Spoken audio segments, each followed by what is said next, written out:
वंदे मातरम। आज हूँ गुरु दिवस विषय भाषणटे कहबी। छोट पिला माने यही भाषणटी को भल भाव से कहींपारे।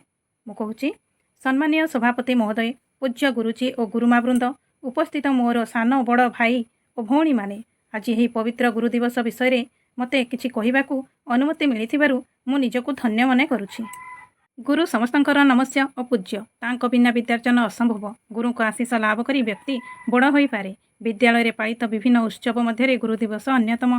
भारत वर्षर सबु शिक्षानुष्ठान मानकरे सेप्टेम्बर 5 तारिख दिन गुरु दिवस पालित हुए। यही दिनटी भारतर पूर्वतन राष्ट्रपति तथा पृथ्वीर विभिन्न दार्शनिक सर्वपल्ली राधाकृष्ण जन्म दिवस।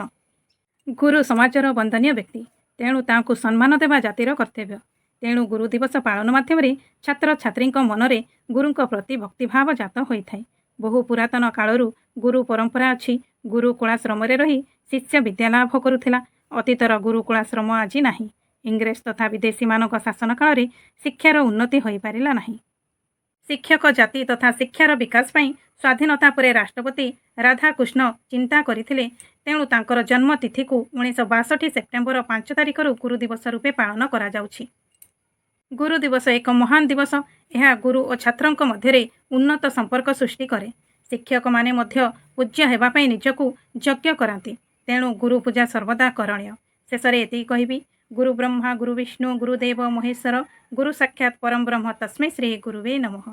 एति कही मोर वक्तव्य शेष करुछि। जय हिंद, जय भारत।